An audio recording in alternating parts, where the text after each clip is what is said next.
When he arrived in New York City in the early 1920s, his intellectual journey really began in earnest. That's when he entered Columbia University. He meets up with Franz Boas, who by this time was America's leading anthropologist. Now, Boas had come to America from Germany. He was Jewish, and anti-Semitism in Germany had seriously limited his prospects. And Columbia University was a relatively hospitable place for Jewish scholars and students. But the world of anthropology that Boas entered was driven by the study of race.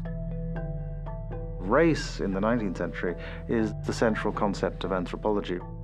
That's the way in which anthropology is organized. It's the science of race. There are all these races in the world. There's the Oriental race, and the Negro race, the Caucasian race.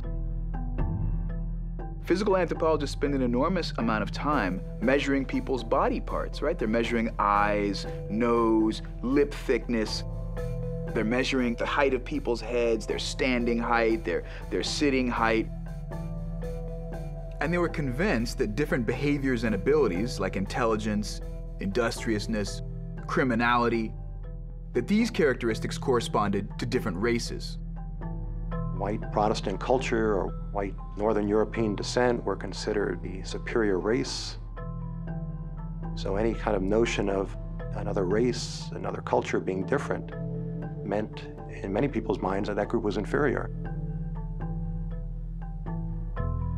And that idea is applied to thinking in particular about the peoples with whom Europeans are having conflicts. So it's applied to Africans and the Negro race. And of course, the Jews begin to be thought of not primarily as a community of people of a distinct faith, but as increasingly as people of a distinct bodily type, a distinct racial group.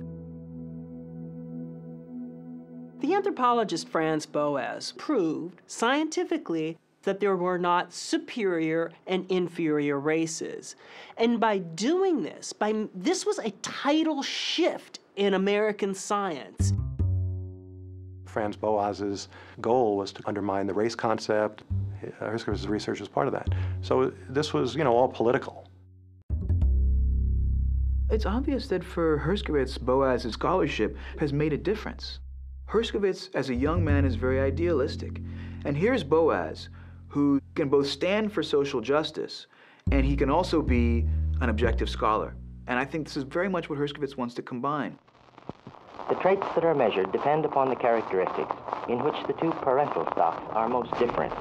Thus, in an investigation of the results... Herskovits is using the techniques of physical anthropology, measuring people's skulls, measuring their noses, measuring their lips, partly in order to show that biological inheritance does not determine cultural behavior. It would be much more important to study what had happened to the thickness of the lips or to the width of the nostril, or to the differing bodily proportions which Herskovits could use that and demonstrate problems in the conclusions and undermine so-called pseudo-scientific racism.